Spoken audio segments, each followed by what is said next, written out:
Muchas gracias por la invitación, por la presentación y por la deferencia de permitir que desarrolle algunas ideas sobre educación y sobre escolarización.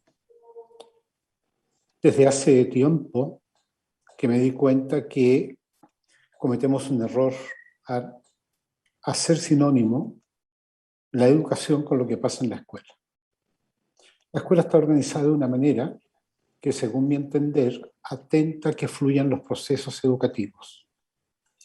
Porque la característica de los procesos educativos es que nacen de la vida, nacen del caos. ¿Por qué del caos? Porque cuando uno sale de la casa, por más previsto tenga lo que va a hacer, siempre hay situaciones que van modificando aquello. A veces lo alteran muy sutilmente y tanto que uno no se da cuenta de eso. Pero otras veces las transformaciones son profundas. Por ejemplo, el estallido social de octubre del 2019 en Chile modifica absolutamente todo y cambia parte de la vida de la sociedad chilena.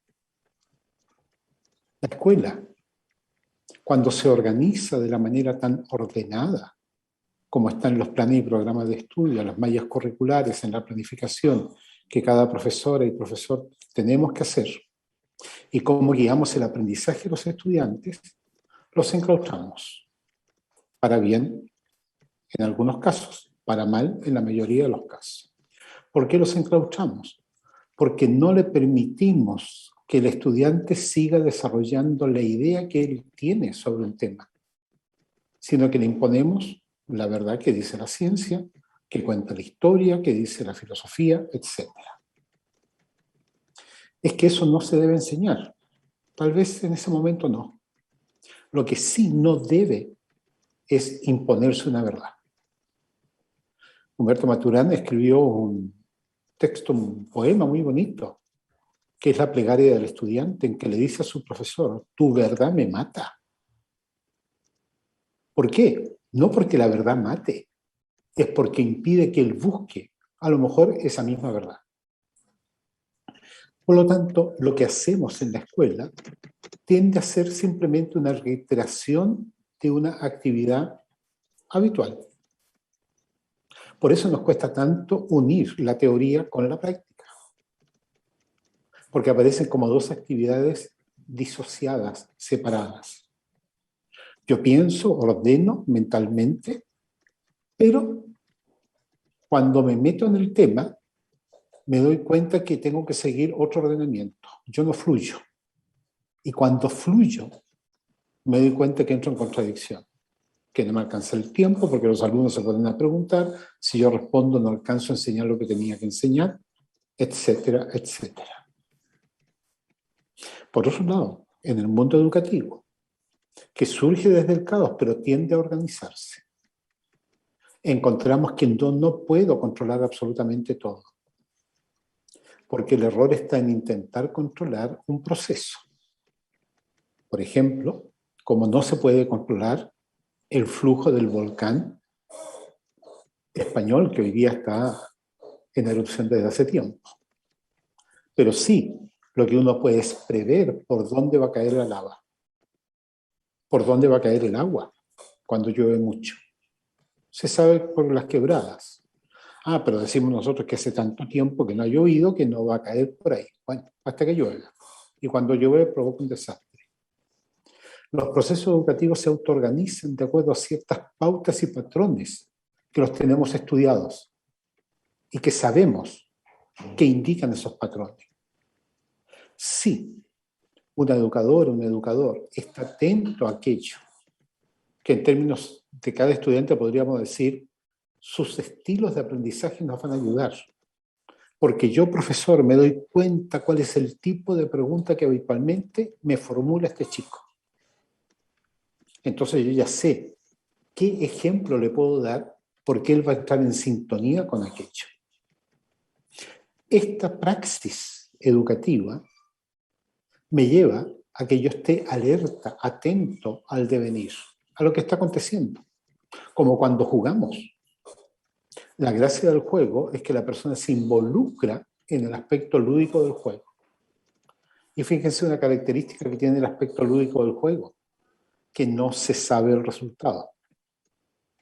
Y cuando se sabe el resultado, se pierde la gracia. La gracia del juego es lo que está por devenir, pero que después no acontece. Aquel penal que chutea al jugador y no mete el gol, cuando estaba todo para indicar. O una jugada sorpresiva en que alguien convierte y termina dando vuelta al resultado del partido. La praxis educativa que nos acompaña en la vida cotidiana facilita la reflexión.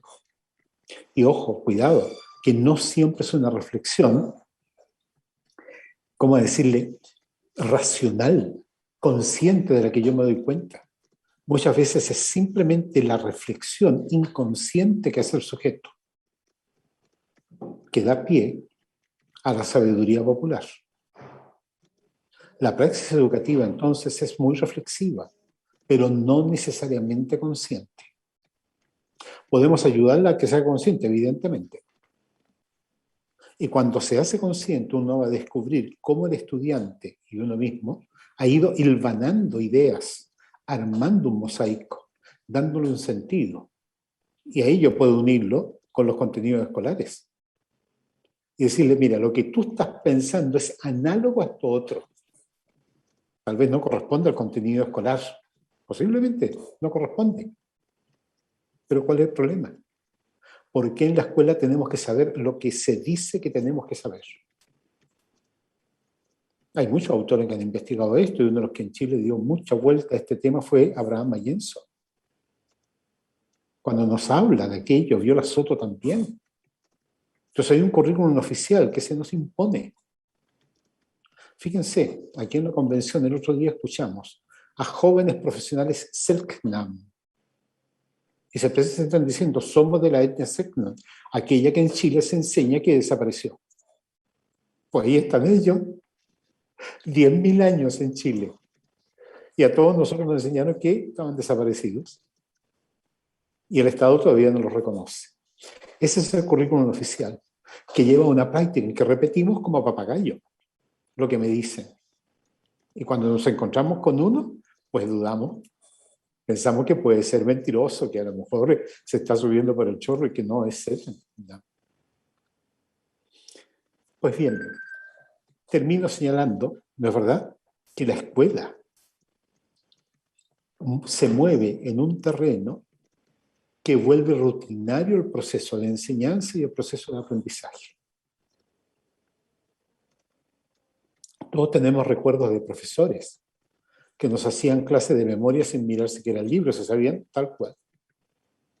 Y eso nos pasa también a nosotros. La facilidad con que caemos en la tentación de la repetición.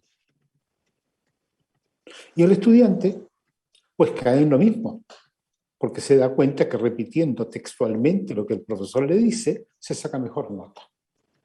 ¿Para qué se va a arriesgar? Y esto afecta profundamente la educación de adultos, que tiene que ser el lugar, el tiempo en que nosotros nos movemos para permitirle a este sujeto, ¿no es verdad?, que él tome las riendas de su propio proceso. Cuando en educación de adultos nos preocupamos tanto por las mallas curriculares, posiblemente estamos errando el camino. Porque lo que tenemos que ver no es que el alumno aprenda ciertos contenidos que todo estudiante debe saber, sino ayudarlo a superar la posible privación cultural en que la escuela lo dejó encallado. ¿Y qué es la privación cultural? Aquella que a él le impide procesar los códigos con los cuales está organizada la sociedad. Entonces no logra descodificarlo, por lo tanto no logra hincarle el diente. Para que nosotros tengamos entonces una educación de adultos, de jóvenes y de adultos, que les ayude a dar un paso adelante, tenemos que permitirles que ellos se liberen de la privación cultural. ¿Y qué ayuda a liberarse? La pregunta. Fíjense, algo tan sencillo. Pero no que hagan la pregunta escolar,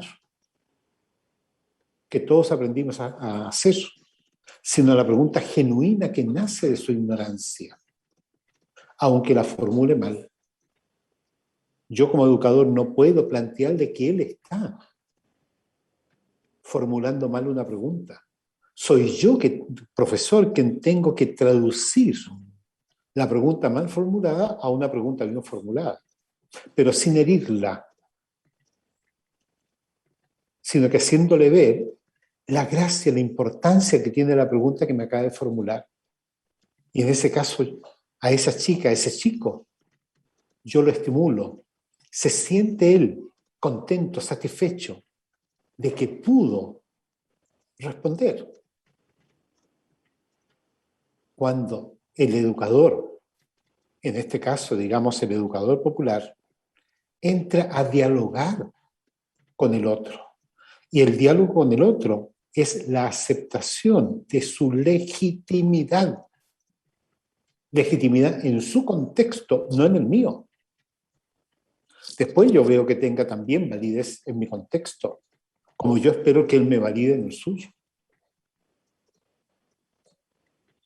Hace poco leo un libro de un profesor negro que trata de la educación negra en Estados Unidos y todas las barreras sutiles con las cuales se les va frenando su avance.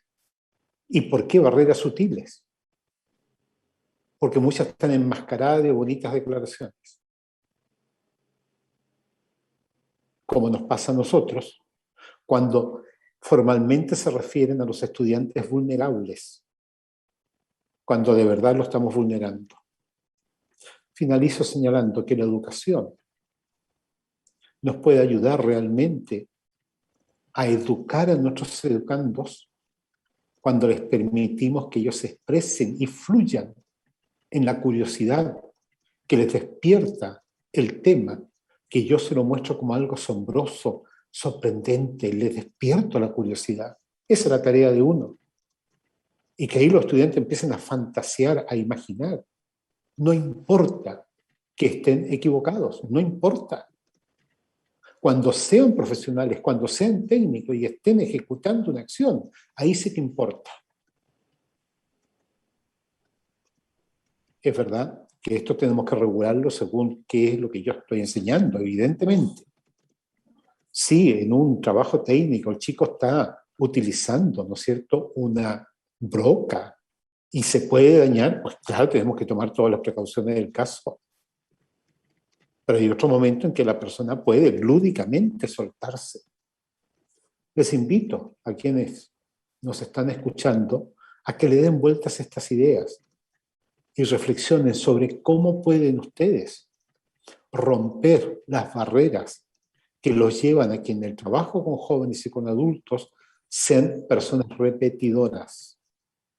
Y por si acaso, esto no significa no ser exigente. Y más todavía, los estudiantes y las estudiantes cuando se encuentran con una profesora que les está ayudando a entender el mundo, la prefieren que sea exigente,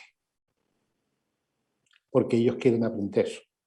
Pero claro, si usted le ofrece la facilidad de que van, se instalan, no hacen nada y aprueban, pues evidentemente lo van a hacer, porque ellos andan buscando un diploma.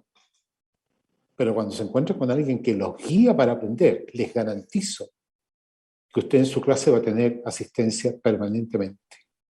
Muchas gracias.